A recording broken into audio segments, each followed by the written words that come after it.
Well, we made it to day number 22 in our Bible reading, and that's really good because you've really got to the point where if you've stuck with us, this is becoming a habit, and you're beginning to enter into the middle part, really the middle part of getting through being able to read the Bible in 90 days.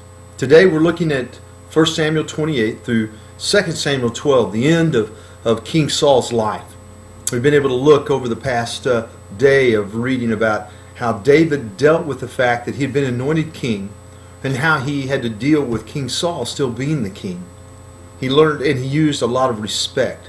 He learned a lot of respect.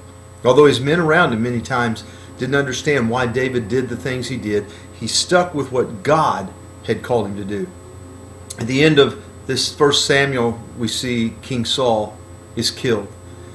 We begin into a new chapter of David's life in 2 Samuel where David still respects his king. He mourns over his king. He mourns over his friend Jonathan. He doesn't act like, someone in our day and time who wins the popular vote, the celebrations of this new kingship. No, he respects the man that God had anointed. He respects the position now that he himself will move into. David, something you're going to read through all of 2 Samuel, something very interesting about David. Over and over, you're going to see how David sought God before he did anything, except in one particular area. In 2 Samuel, the 6th chapter, you're going to read today, where David got ready to move the Ark of the Covenant. He was excited about that. He wanted to bring the Ark home. He wanted to have God's presence right there in the center of the kingdom of Israel. But David forgot to do something. He forgot to seek God first.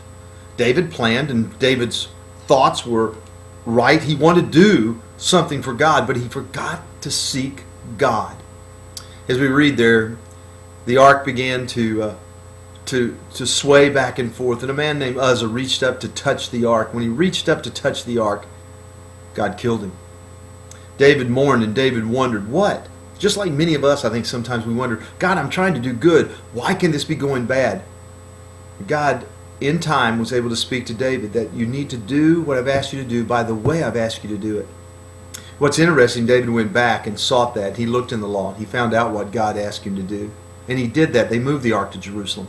And then from then on, when you begin to read through 2 Samuel, you're going to see over and over again where David sought God. I think it's very interesting.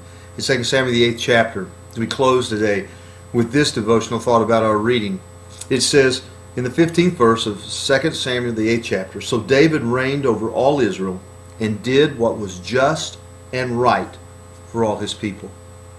What a testimony. David did what was just and right for his people.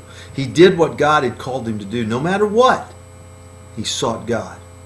Today in our lives, we need to learn to respect those who are around us. No matter what their lives are, we need to respect them.